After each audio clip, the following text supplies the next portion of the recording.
I know it's salt. I don't add salt to anything. I know, but it's already. All right. So, Chef is an idiot. sorry, Chef. Simple. Him's an idiot. So we use the words all the time. We use words. But did you know that some of the words we use were taken from other languages? Of course we do. Do we? Anyway. So we're all bilingual, just in case anybody's telling you otherwise. So we're going to check out some of those words. This morning, words stolen, this article says, from other languages.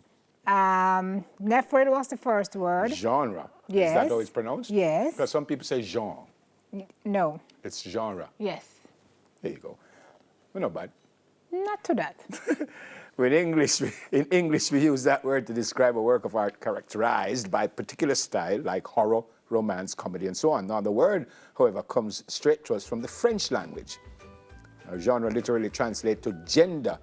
Is that what it means? But it also roughly translates to type, which explains its context in the English language. What's the next one? The next one is chocolat. This I didn't know. Chocolate.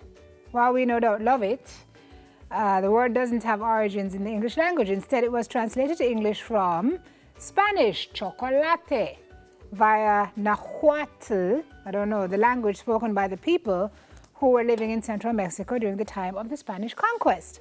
In that language, the word chocolatil was first used to describe a beverage made by heating cocoa with water or milk, like hot chocolate. Hot chocolate. Karaoke. Oh. I always thought I was told that it means tone deaf. But if you like fumbling through embarrassing renditions of your favorite songs, karaoke combines the Japanese words kara, meaning empty, and okesutura, meaning orchestra. The polarizing pastime was a favorite among Japanese businessmen in the 70s before gaining popularity in the U.S. in the late 80s. But I'm certain I was told that the exact translation is tone deaf. I'm sure somebody told me that, which makes sense. No. I mean, a good singer shouldn't be at karaoke. But they often are. Karaoke is for people who can't sing. That don't make no sense. Negative. It don't make no sense if you can't sing. Then you go in a club, make people clap you and all kind.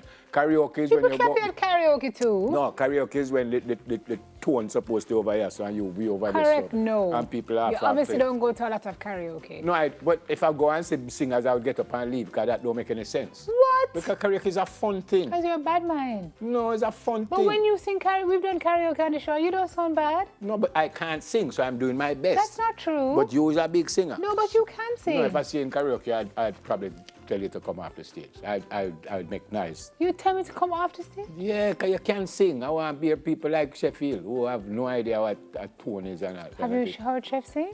I don't need to. I just look at him and know. No, have you heard Chef sing? No, but I can just So how do you know what Chef can do? Same way when I look at Michael, I know Michael can't sing. How do you know that Michael cannot sing? I just look at him and you know them can't sing. What about Harold? Big singer that Harold man. looks like Church a singer. Man, that. Yeah, gospel singer. Man. Big singer that. Yeah, Harold look like him put a older Sheffield one and Michael put together can't make a good note. Can hear Harold with a Jesus keep me near the cross. Easy, Everard, back her up.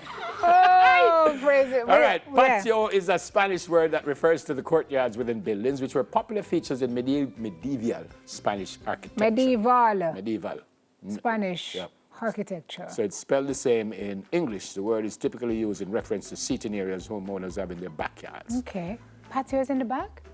You can have a patio at the front? That's a balcony. Yeah, patio on the front. No, this is a backyard. Yeah, no. So the balcony is the front? Or as a... Veranda. What's the name again? Tanto say the balcony.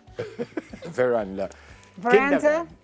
Kindergarten, the education class many children attend between preschool and first grade, is that word, a German word that literally means children's garden.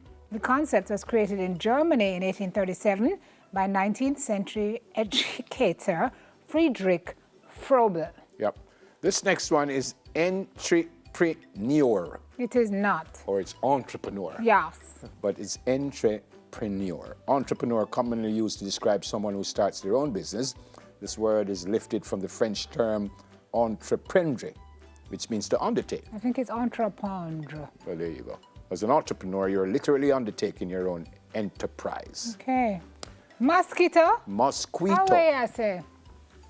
Mosquitoes may be pests all over the world, but their name, a Spanish word that translates directly to little fly or little gnat. Little gnat with a G. Yeah. G-N-A-T. So far. But I suspect even in English, depending on where you come from, you would kind of pronounce words. I remember when I went to a coaching course in England, way back in, must be 94, you could hear all the G's loud and clear. Like he said, I'm a right winger. And I'm saying, winger. Yeah, and I said, no go, sir. You know? Yeah. But that's how they say it in England. They say, because you have British English, yeah. You have American English. And even within British English, you have what they call received pronunciation, which is what like the broadcasters at BBC use. Mm-hmm. But then every little area has their own. Yeah. When I heard it, I said, that can't right. Man say, if you're a right winger, I said, winger? But we say schedule, and Americans say schedule. It's the same word. I had an issue with that when I came home. I kept saying schedule. And Lance Whittaker used to lick me and say schedule. Lance used to lick you? Well, not, but I said schedule. Me too. All right, so far. That's a teacher, by the way, just gave us a little lesson. Another word for couch in the English language is originally a Turkish word meaning raised section of a floor covered with carpets and cushions. Okay. And the Turkish word sofa comes from the Arabic term sufa, meaning bench or stone or wood. Okay. Or sofa. Bench of stone or wood. Yep. Okay. Ketchup. As in ketchup. Yeah. Although a staple in most American kitchens, and Jamaicans as well, the name for this tomato condiment didn't actually originate in the U.S. Instead, it comes from the Hokkien Chinese word ketchup, which is a sauce made from fermented fish. How is it pronounced? Ketchup. Ketchup. Or ketchup. Ketchup. Ketchup or ketchup. Ketchup. Either. Cookie. While cookies are beloved in the States, the word doesn't derive from the English word cook. The word for these delicious treats came to us from the Dutch language. I don't understand that. Koekjes means little cakes, and it's derived from koek. Koek, K-O-E-K, which means cake. Okay. The word lemon, folks. We have the Arabic language to thank for the name of this yellow citrus fruit. In fact, the words lemon and lime come from the Arabic words layman and lim, respectively. Alcohol. Why leave out zero?